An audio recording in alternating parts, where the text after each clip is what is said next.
The son of the swamp and the Appalachians, the boy rotting inside who never stopped. This is the story of a child born into a world so dark, so hidden from civilization that even the mountains seem to conspire to keep his suffering a secret. Check if you're already subscribed to this channel. You won't want to miss our exclusive investigations into America's darkest family secrets that mainstream media refuses to cover. Hit subscribe now to join our community of truth seekers. Deep within the fog-shrouded hollows of McCreary County, Kentucky, in the spring of 1957, there existed a place on no official map. The locals called it Sinking Creek Hollow, though most refused to speak its name aloud. It was a place where the creek water ran the color of rust, where the trees grew twisted and gnarled as if recoiling from something unspeakable, and where a single family had lived in nearly complete isolation for 5 generations.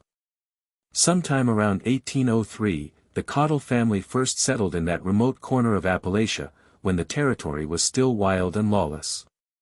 They were among the earliest pioneers to push into these unforgiving mountains, seeking land and solitude. What they found was a narrow valley accessible only by a treacherous path that wound between sheer cliff faces and through forests so dense sunlight rarely touched the ground. For the Codless, this isolation was not a curse, but a blessing. They wanted nothing to do with the outside world, and the outside world, for the most part, wanted nothing to do with them. As decades passed, the family grew, but they never left.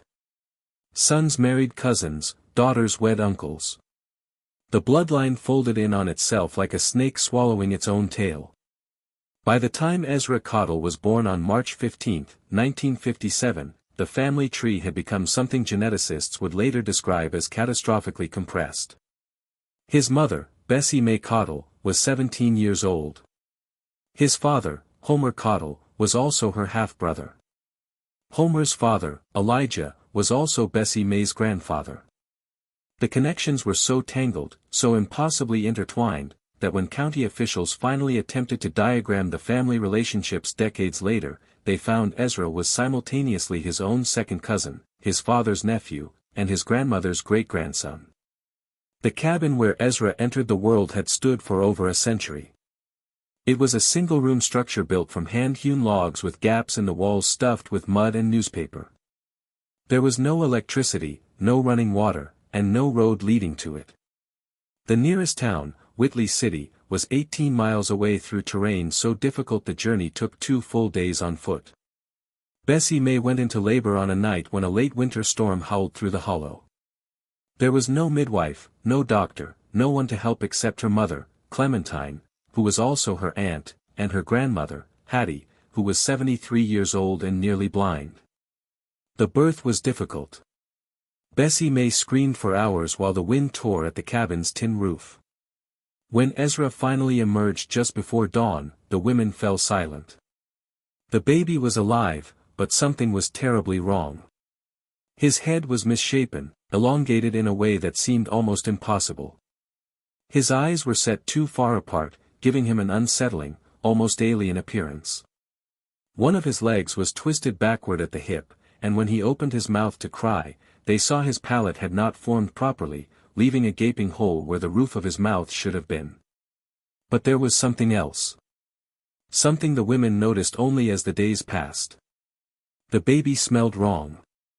Not the smell of a normal infant, but something deeper, something organic and disturbing. It was as if his body was failing to process something fundamental, as if decay had begun even before life had fully taken hold. Hattie, the oldest member of the family, had seen this before. She had watched 3 of her own children die in infancy, their bodies wasting away from conditions that had no name in the hollow. She had buried 2 of her grandchildren before their first birthdays. With the certainty of someone who had witnessed too much suffering, she knew this child would not survive.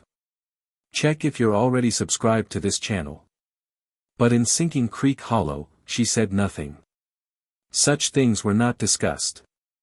They were simply endured. The Cottle family compound, if it could be called that, consisted of 5 structures scattered along the creek bed. The main cabin where Ezra was born. A smaller cabin where Elijah the patriarch lived with his sister wife Myrtle. A rotting barn that housed 2 mules and a handful of chickens. A smokehouse where meat was preserved and a root cellar dug into the hillside where the family stored potatoes, turnips, and the moonshine Elijah had been making since before the Prohibition era.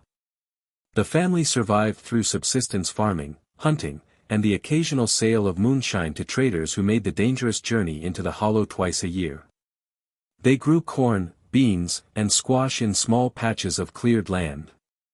They hunted deer, rabbit, and squirrel. They gathered ginseng and golden seal from the forest, which they traded for salt, sugar, and fabric. They had almost no contact with the outside world. No one in the family could read or write. They had no birth certificates, no social security numbers, no official documentation of any kind. As far as the state of Kentucky was concerned, the codless of Sinking Creek Hollow did not exist. This isolation was by design.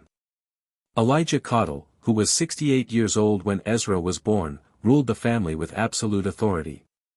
He had learned from his father, and his father before him, that outsiders meant trouble. Outsiders asked questions. Outsiders judged. Outsiders took children away. And so the family stayed hidden generation after generation, their gene pool shrinking with each passing decade. Ezra's first months of life were a constant struggle. He could not nurse properly because of his cleft palate. Bessie May had to feed him by dribbling goat's milk into the side of his mouth, a slow and exhausting process repeated every few hours. He gained weight slowly, too slowly. His twisted leg caused him constant pain, and the smell that emanated from his body grew stronger with each passing week. By the time Ezra was 6 months old, the other members of the family had begun to avoid him. His aunts and uncles, who were also his cousins and half-siblings, whispered that the child was cursed. His grandmother Clementine suggested in hushed tones that it might be a mercy to let nature take its course, to stop fighting so hard to keep him alive. But Bessie May refused. This was her son, her firstborn, and she would not abandon him. What Bessie May did not understand, what no one in the family could have understood, was that Ezra was suffering from multiple severe genetic disorders caused by generations of close family unions. His body was unable to properly metabolize certain proteins. His organs were slowly failing. The smell that others found so disturbing was the result of a rare metabolic condition that caused toxins to build up in his tissues. He was, in the most literal sense, deteriorating from the inside out. The winter of 1957 was brutal. Snow piled up to the windows of the cabin. The creek froze solid. One of the mules died from the cold. And little Ezra, now 9 months old, developed a fever that would not break. For 3 days and 3 nights, he burned with a heat that seemed impossible for such a small body. Bessie May held him close, rocking him, singing the old mountain songs her mother had taught her, praying to a God she barely understood. On the 4th day, the fever broke. Ezra survived. But something had changed. His eyes, which had been a pale blue, had turned cloudy and unfocused. He no longer responded to sounds the way he once had, and the twisted leg had begun to turn black at the toes. Elijah, watching from across the room, made a decision. Check if you're already subscribed to this channel. The child would be kept away from the others. He would live in the root cellar, where the cool, dark air might slow whatever was consuming him from within. It was not meant as punishment, he told Bessie. It was meant as protection for the child and for the family. Bessie May, exhausted and broken, agreed. And so began Ezra Cottle's descent into a darkness that would last for years. The boy who was born into a family that had turned its back on the world would now be hidden even from his own kin. Buried alive in a hole in the ground, left to rot in the shadows while the mountains kept their terrible secret. Check if you're subscribed to this channel. These stories demand to be witnessed, and the next chapter will reveal horrors that have remained hidden for decades. Subscribe now, because what happened to Ezra in that cellar will change how you see humanity forever. The root cellar where Ezra Cottle would spend the next 7 years of his life measured approximately 8 feet by 10 feet. The walls were packed earth reinforced with rotting timber. The floor was bare dirt that turned to mud when the rains came. A single wooden door, warped by decades of moisture, was the only entrance. There were no windows. In the beginning, Bessie May visited her son 3 times a day. She brought him food, usually corn mush or thin soup made from whatever scraps the family had. She changed the rags he wore as diapers. She held him, sang to him, tried to stimulate his failing senses. But as the months passed, her visits grew less frequent. The demands of survival in the hollow were relentless, and Bessie May had given birth to another child, a daughter named Lula, who appeared healthy and normal. By the time Ezra was 2 years old, his mother visited once a day, sometimes less. By 3, she came every few days. The child who had never learned to walk because of his twisted leg spent his time crawling through the darkness, feeling the walls, listening to the sounds of the earth. He learned to identify the scurrying of rats, the dripping of water, the distant rumble of thunder. This was his entire world. The deterioration of his body continued. The blackness that had begun in his toes spread slowly up his leg. By age 4, the entire limb was dead tissue, though it remained attached to his body through some terrible biological persistence. The smell grew worse, a constant presence that permeated the cellar and seeped up through the floorboards of the cabin above. Ezra's cognitive development was severely impaired. He never learned to speak, producing only grunts and moans that the family learned to interpret. He never learned to recognize letters or numbers. Never learned his own name. Never understood that there was a world beyond the cellar walls. His universe consisted of darkness, hunger, and pain. But there were moments, rare and precious, when something like consciousness flickered behind his clouded eyes. He would reach toward the light when the cellar door opened. He would make sounds that might have been attempts at communication. He would rock back and forth, a self-soothing behavior that was his only comfort. The other children in the family were forbidden from going near the cellar. Elijah told them that a monster lived there, a creature that would drag them into the darkness if they got too close. The children believed him. They would dare each other to approach the cellar door, then run away screaming when they heard the sounds from within. In 1961, when Ezra was 4 years old, a stranger came to Sinking Creek Hollow for the first time in years. His name was Reverend Thomas Whitaker, a circuit preacher who traveled through the remote areas of Appalachia, bringing the gospel to those who had never heard it. He had heard rumors of a family living in the hollow, rumors that had circulated for decades, and he felt called to minister to them. The Codless did not welcome him. Elijah met him at the edge of the property with a shotgun and told him to leave. But Reverend Whitaker was persistent. He returned the next day, and the day after that, always keeping his distance, always calling out words of peace and salvation. On the 4th day, Clementine, curious despite herself, invited him to share a meal. What Reverend Whitaker saw in that cabin disturbed him deeply. The family members showed signs of severe genetic abnormalities. Several had the same elongated skull shape as Ezra. Others had extra fingers or toes. One young man who appeared to be in his 20s had the mental capacity of a small child. The relationships between family members were confusing and disturbing. He heard a woman refer to her husband as both her spouse and her nephew in the same sentence. Check if you're already subscribed to this channel. But it was the smell that truly troubled him. A terrible odor that seemed to rise from the very ground beneath the cabin. When he asked about it, the family members exchanged glances and said nothing. Reverend Whitaker stayed in the hollow for 3 days. He preached to the family, baptized those who accepted it, and tried to understand the strange world they had created. On his last night, he heard a sound from outside the cabin. A moan, low and mournful, coming from somewhere below the ground. He asked Bessie May about it. She burst into tears and told him everything. Her son, the cellar, the rotting, the years of darkness. She begged him not to tell anyone, not to bring the authorities, not to take her child away. He was all she had left, she said, even though she could barely stand to look at him anymore. Reverend Whitaker left the next morning. He told himself he would report what he had seen, would bring help to this benighted place. But the mountains were vast and confusing, and by the time he reached civilization, his resolve had weakened. What could anyone do? The family would simply flee deeper into the wilderness. The child would probably not survive removal. And who would believe such a story? He wrote about the experience in his journal, which would not be discovered until after his passing in 1989. He mentioned a family in a hollow, a child kept underground, a smell of decomposition, but he never gave their location, never provided enough detail to find them. The secret remained buried. The years passed. Ezra grew, though growth is perhaps the wrong word for what happened to his body. He became larger but not healthier. His muscles atrophied from lack of use. His skin, rarely exposed to sunlight, turned a grayish pallor.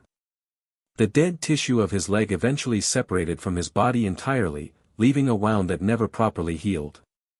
By 1964, when Ezra was 7, he weighed only 40 pounds.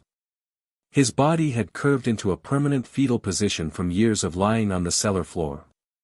His clouded eyes had gone completely blind, and yet somehow he continued to breathe, to eat the scraps that were pushed through the door, to exist in his underground prison. The family had grown accustomed to his presence. He was no longer a child to them. Not really. He was something else, a creature of the darkness, a living reminder of the price their bloodline was paying. Some of the younger family members had never seen him, knew of him only as the thing in the cellar, the monster the grandfather warned them about. Bessie May, now 24 years old, had given birth to 4 more children. 2 had died in infancy from conditions similar to Ezra's. 2 had survived, though both showed signs of the same genetic deterioration. She rarely visited the cellar anymore. When she did, she would stand at the door, listen to the sounds from within, and weep silently before walking away. Homer, Ezra's father and half-uncle, had descended into a kind of madness. He spent his days wandering the forest, talking to himself, sometimes disappearing for weeks at a time. He blamed himself for Ezra's condition, though he lacked the knowledge to understand why. He knew only that he had done something wrong, something unforgivable, and that his son was paying the price. The hollow itself seemed to be dying. The creek ran lower each year. The game grew scarce. The soil, never particularly fertile, produced less with each harvest. It was as if the land itself was rejecting the family that had lived upon it for so long, demanding payment for sins committed across generations. In the winter of 1964, the coldest in living memory, something changed. The sounds from the cellar grew quieter. The moans that had become background noise faded to whispers. And one morning, when Bessie May finally gathered the courage to open the door and descend into the darkness, she found her son lying still on the cold earth. His breathing was so shallow it was almost imperceptible. She thought he was dying. Part of her hoped he was. But when she touched his hand, his fingers curled around hers with surprising strength. His blind eyes turned toward her, and from his ruined mouth came a sound she had never heard before. It might have been a word. It might have been her name. She would never know for certain. Bessie May made a decision that night. She would bring her son into the light, whatever the consequences. She would carry him out of the darkness and let him feel the sun on his face, even if it was for the last time. She did not know what would happen. Did not know if he would survive the shock. She knew only that she could not let him die in that hole. What happened next would set in motion a chain of events that would expose the Cottle family to the outside world for the first time in over a century, and what the world would discover would shock even the most hardened investigators. On the morning of February 3, 1965, Bessie May Cottle wrapped her 8-year-old son in a threadbare blanket and carried him out of the root cellar for the first time in 7 years. Ezra weighed barely 45 pounds. His body was twisted into a shape that barely resembled a human child. And when the first rays of winter's sunlight touched his skin, he screamed. It was not a scream of pain exactly. It was something more primal, more profound. It was the sound of a creature encountering something it had never known existed. The light, dim as it was on that overcast Kentucky morning, was the brightest thing Ezra had ever experienced. His blind eyes could perceive only the vaguest sense of illumination, but even that was overwhelming. The other family members watched from the cabin doorway, horrified and fascinated. Several of the children had never seen Ezra before. They stared at his misshapen form, at the stump where his leg had been, at the open wounds that covered his body. One girl, about 6 years old, asked if that was the monster from the stories. No one answered her. Elijah, the patriarch, was furious. He demanded that Bessie May return the child to the cellar immediately. "This is dangerous," he said. "This will bring attention. This will ruin everything." But Bessie May, for the first time in her life, defied him.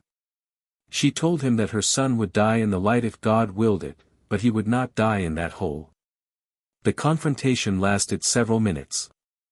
Elijah raised his hand as if to strike her, but something in her eyes made him pause. Perhaps it was the desperation of a mother. Perhaps it was something harder, something that had finally broken free after years of submission. Whatever it was, Elijah lowered his hand and walked away, muttering curses. Bessie May carried Ezra to a patch of brown grass near the creek. She sat with him for hours, holding him against the cold, speaking to him in soft tones. She did not know if he understood. She did not know if he even knew who she was, but she spoke anyway, telling him about the world he had never seen. The trees, the sky, the birds that would return in spring, the creek that sang over the rocks. Over the following weeks, Bessie May brought Ezra outside every day that weather permitted. His skin, so pale from years in darkness, began to develop a faint color. His screams at the light gradually subsided to whimpers, then to silence. He even seemed to respond to the sounds of the forest, turning his head toward birdsong, reaching out toward the sound of water. But his physical condition continued to deteriorate. The wounds on his body refused to heal. New sores appeared, then opened, then wept with fluids that smelled of corruption. His breathing grew more labored with each passing day. The family watched and waited for the end that seemed inevitable. What they did not know was that their isolation was about to end. A timber company had purchased logging rights to land adjacent to the hollow. In March of 1965, a survey team was sent to assess the terrain.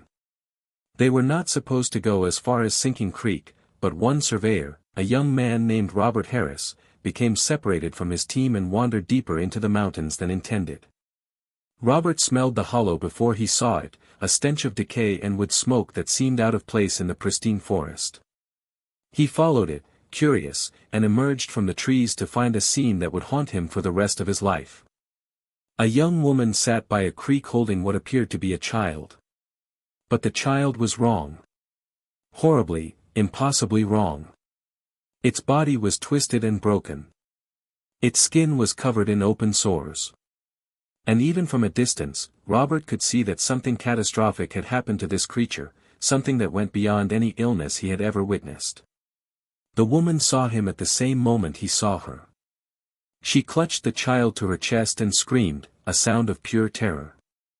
Within seconds, other figures emerged from the surrounding structures. Men with wild eyes and tangled beards. Women in clothes that looked like they belonged to another century. Children with strange faces and stranger gaits. Robert ran. He crashed through the forest, branches tearing at his clothes, his heart pounding with a fear he could not explain. It took him 4 hours to find his survey team. When he did, he was barely coherent, babbling about monsters in the mountains, about a family of demons, about a child that looked like death itself. His colleagues thought he had lost his mind. The foreman sent him back to town with instructions to see a doctor. But Robert Harris was not crazy, and he was not the kind of man who could forget what he had seen. That night, he went to the McCreary County Sheriff's Office and filed a report. Sheriff Earl Combs was a practical man who had served in the mountains for nearly 2 decades. He had seen poverty, violence, and isolation that would shock city dwellers. But even he was unprepared for what Robert Harris described, a family living in complete seclusion, a child kept in a cellar, signs of severe genetic abnormalities, the smell of human decay. Asterisk if you're watching this and feeling the weight of this story pressing against your heart, take a moment and leave a comment saying, "No child should ever know such darkness." Let your voice join with others who refuse to let these forgotten souls remain voiceless. Asterisk. Sheriff Combs assembled a team the next morning. 2 deputies, a social worker named Martha Goines, and Dr. Harold Peterson, the county's only physician. They loaded supplies for a multi-day journey and set out for Sinking Creek Hollow. The journey took nearly 2 days. The terrain was treacherous, the path almost non-existent. Several times they had to dismount from their horses and lead them through sections too steep to ride. At night they camped in the open, listening to sounds of the forest and wondering what they would find. They reached the hollow on the afternoon of March 18, 1965. The Cottle family saw them coming and scattered like frightened animals. By the time the party reached the main cabin, only Elijah remained standing on the porch with his shotgun. What followed was a tense negotiation that lasted several hours. Elijah refused to allow them onto the property. He claimed they had no authority in the hollow, that his family had been there since before Kentucky was a state, that they wanted only to be left alone. Sheriff Combs, patient but firm, explained that they had received a report of a child in danger and were legally obligated to investigate. The standoff ended when Martha Goines, the social worker, spotted movement near the creek. It was Bessie May carrying Ezra, trying to slip away into the forest. Martha called out to her, and Bessie May froze. Then slowly she turned around and walked toward them. Dr. Peterson would later describe the moment he first saw Ezra Cottle as the most disturbing experience of his medical career. The child, now 8 years old, appeared to be in the advanced stages of multiple organ failure. His body showed signs of severe malnutrition, muscle atrophy, and what the doctor could only describe as active tissue decomposition. The smell was overwhelming, causing one deputy to vomit behind the cabin. But Ezra was alive, impossibly, inexplicably alive. His heart beat, his lungs drew breath. His hand gripped Bessie May's finger with the desperate strength of someone who had never known any other comfort. The removal of Ezra Cottle from Sinking Creek Hollow took place on March 19, 1965. Bessie May wept as her son was loaded onto a makeshift stretcher. Elijah cursed and threatened from the porch. The other family members watched from hiding places throughout the property, too afraid to come closer. As the party departed, Martha Goines took one last look at the hollow, the twisted cabins, the poisoned creek, the root cellar with its door hanging open. She understood in that moment that she was witnessing the end of something. A way of life that had persisted for over a century was finally coming to an end. What she did not understand, what no one could have predicted, was that Ezra Cottle would survive. Against all medical odds, against all logic, the boy who had rotted in darkness would continue to breathe, to exist, to serve as living testimony to the terrible cost of secrets kept too long in the mountains of Appalachia. Ezra Cottle arrived at the McCreary County Hospital on March 20, 1965. The small facility had never seen a case like his. Within hours, calls were being made to specialists in Lexington and Louisville. Within days, representatives from the University of Kentucky Medical Center had arrived to assess the situation. Dr. William Hansen, a geneticist from the university, was among the first specialists to examine Ezra. His initial report, portions of which would later be published in a medical journal, described a constellation of conditions so severe that survival should have been impossible. Multiple organ systems were failing. Metabolic processes were fundamentally disrupted. And the genetic analysis conducted through the limited methods available at the time revealed a degree of homozygosity that was almost unprecedented in medical literature. In simple terms, Ezra's genes were too similar. The same harmful recessive traits had been doubled and redoubled across generations, each union between close relatives increasing the odds that the worst possible combinations would occur. He was the culmination of over a century of genetic isolation, a living example of what happens when a population becomes too closed. The medical team faced impossible choices. Surgery could address some of Ezra's structural abnormalities, but his body was too weak to survive major procedures. Nutritional intervention could slow his deterioration, but it could not reverse the damage already done. The best they could offer was comfort, care, and the slim hope that his remarkable will to survive might carry him a bit longer. Meanwhile, the investigation into the Cottle family was expanding. Social workers returned to Sinking Creek Hollow with law enforcement support. What they documented was a family system that had collapsed into itself across multiple generations. They identified at least 12 living family members showing signs of significant genetic disorders. They found evidence of children who had died in infancy and been buried without any official record. They uncovered a history of isolation so complete that some family members did not know what year it was or who was president. The legal proceedings that followed were complicated by the fact that no laws adequately addressed what had happened. The adults in the family could not be charged with violations that were not recognized as such when they occurred. The children could not be removed without somewhere better to place them. And the broader question of responsibility, of how a community could ignore such suffering for so long, had no easy answers.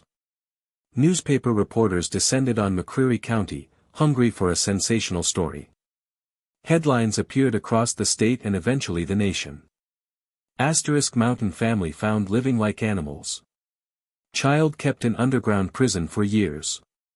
Inbreeding horror discovered in Kentucky. The coverage was often exploitative, treating the codless as freaks rather than victims. Ezra himself became a subject of intense public interest.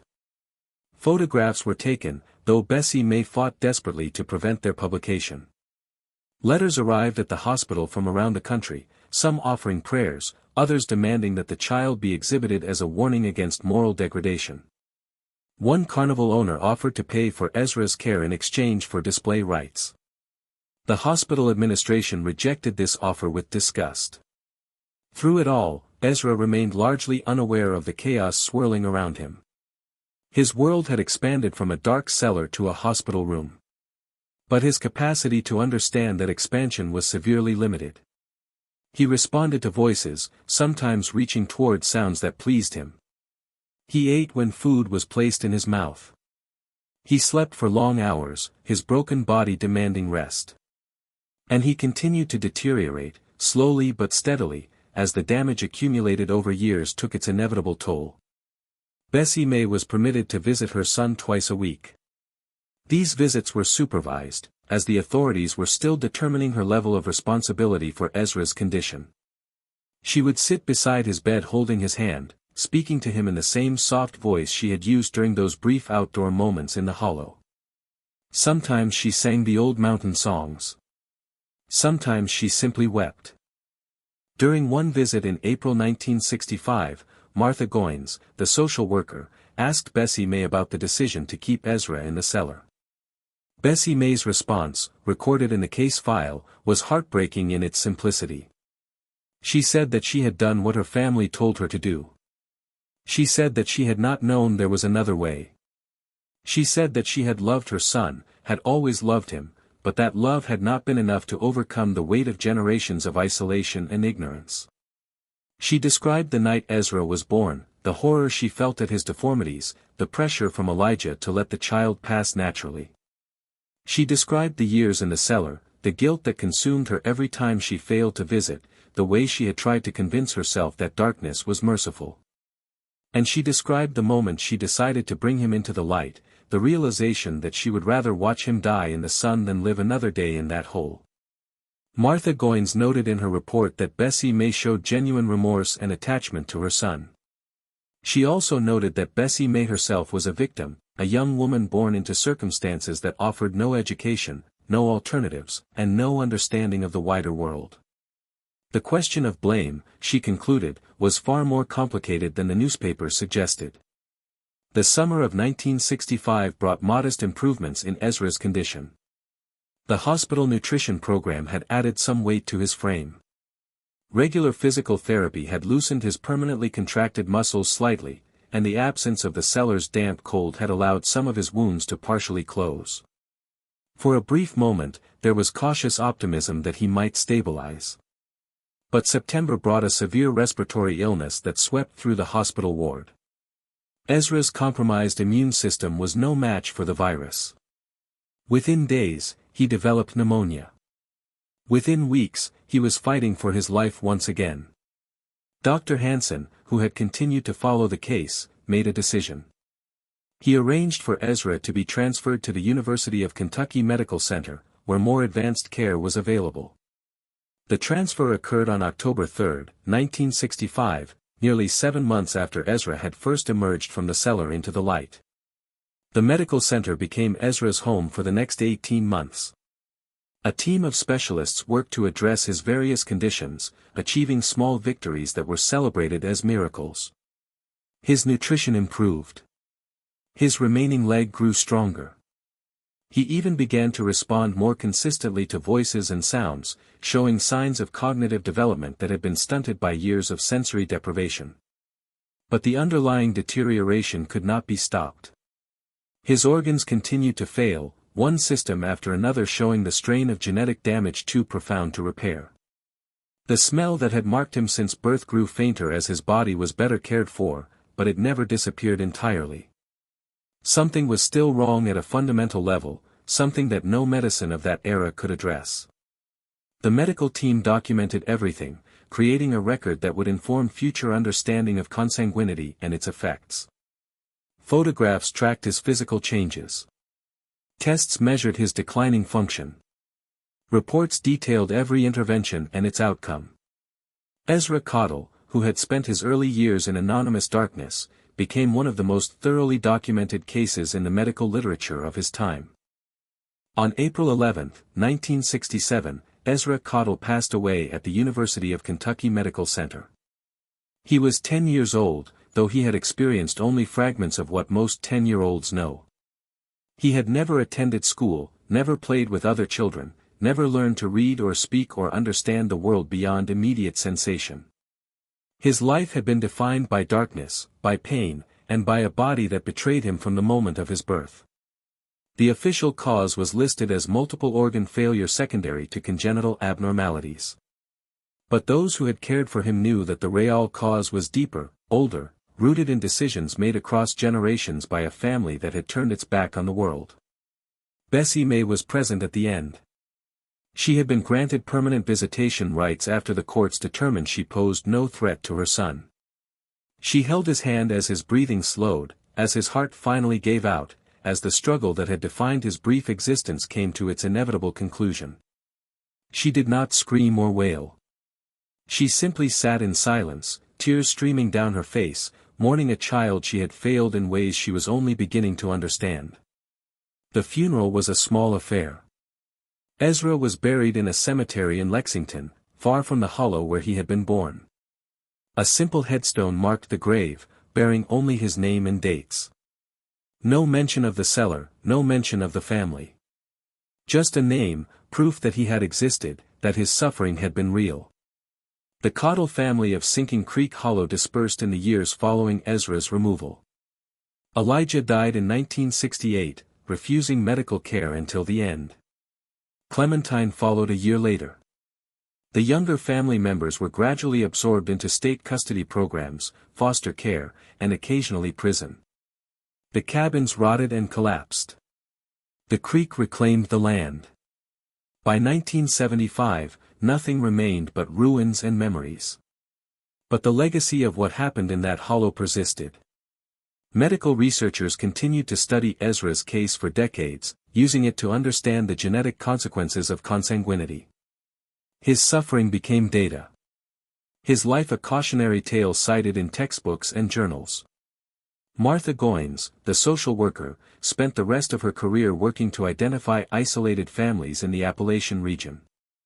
She helped establish protocols for reaching communities that had fallen through the cracks of modern society. She never forgot the smell of Sinking Creek Hollow, the sight of Ezra's twisted body, the sound of Bessie May's weeping. Dr. Hansen wrote extensively about the case, always careful to protect Ezra's identity while using his medical history to educate others. He argued that the tragedy was preventable, that earlier intervention could have spared not just Ezra but generations of Codless from the consequences of their isolation. His work contributed to increased attention to genetic counseling and the importance of genetic diversity. Bessie May Caudill lived until 1992. She never fully recovered from the loss of her son or the exposure of her family's secrets. She spent her final years in a small town in eastern Kentucky, working odd jobs, keeping to herself, and visiting Ezra's grave once a year on the anniversary of his passing. Those who knew her described a woman carrying a weight that never lifted, a grief that never healed. The story of Ezra Caudill, the son of the swamp, faded from public memory as the years passed. New scandals replaced old horrors. New tragedies demanded attention. The hollow returned to nature, its secrets buried under new growth. But the lesson remains. In the hidden places of our world, in the forgotten corners where light does not reach, there are still children suffering. There are still families trapped by isolation, by ignorance, by cycles of damage that repeat across generations. The mountains keep their secrets, but those secrets have costs that the innocent pay. Ezra Caudill never had a choice. He was born into darkness, raised in darkness, and emerged into light only to discover that the damage was already done. His life was a tragedy written before his birth, authored by ancestors who could not imagine the consequences of their choices. But his story, finally told, serves as a reminder. We are all connected. Our choices ripple across generations, and the children we fail to protect become the ghosts that haunt our collective conscience. If you watched until here, it is because this story touched something within you. Leave a comment saying, "I watched until here," so I can know you and recognize who truly connects with the stories on this channel. This story demanded to be told and you honored it with your attention. If it moved you, subscribe to this channel so you'd never miss another hidden truth brought into the light. Like this video if you believe these forgotten souls deserve to be remembered, and share it with someone who needs to understand the cost of secrets kept too long. The mountains still hold their mysteries. The hollows still whisper their warnings. And as long as there are stories like Ezra's, there will be voices to tell them and ears willing to listen.